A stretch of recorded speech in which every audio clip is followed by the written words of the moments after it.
Assalamualaikum warahmatullahi wabarakatuh. Saya Sayyidah Nafisah, NIM 1519045, kelas Tafsir dan Hadis Peradilan B. Di sini saya akan menjelaskan sedikit tentang suap peristiwa dalam peradilan.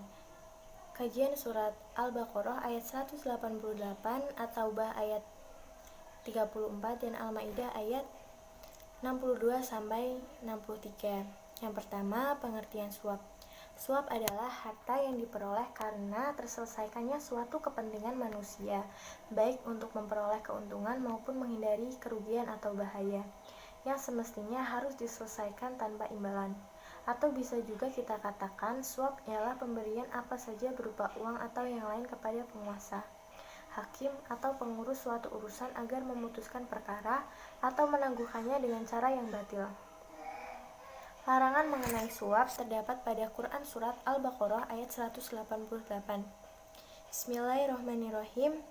Wala ta'kulu amwalakum bainakum bil batili wa tutlu biha illa al-hukami lita'kulu fariqam min amwalin nasi bil ismi wa antum ta'lamun. Yang artinya, dan janganlah kamu memakan harta di antara kamu dengan jalan yang batil, dan janganlah kamu menyuap kepada para hakim dengan maksud supaya kamu dapat memakan sebagian harta dari orang lain dengan jalan yang dosa, padahal kamu mengetahui.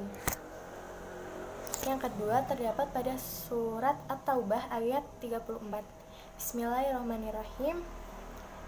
Ya ayyuhallazina amanu inna katsiran minnal ahbari warruhbani la ya'kuluna amwalan nasi bil batili wa yusuduna annin nasabilillah wallazina yaknizuna al-dhahabba wal fiddata wa la yunfikunaha fisabilillahi fabashshirhum bi'adabin alim. Yang artinya, sesungguhnya banyak dari orang-orang alim dan rohib-rohib mereka benar-benar memakan harta orang dengan jalan yang batil, dan mereka menghalang-halangi manusia dari jalan Allah. Surat ini diturunkan karena sebagian besar dari tokoh Yahudi dan para rahib Nasrani benar-benar memakan harta orang dengan jalan yang batil, dan mereka juga menghalang-halangi manusia dari jalan Allah. Ayat ini menjelaskan tentang mereka yang sedang mengumpulkan harta baik emas maupun perak, akan tetapi mereka tidak menafkahkan hartanya di jalan Allah, maka mereka akan mendapatkan siksaan yang pedih oleh karena harta itu. Yang ketiga terdapat pada Quran Surat Al-Maidah ayat 62 sampai 63. Bismillahirrahmanirrahim.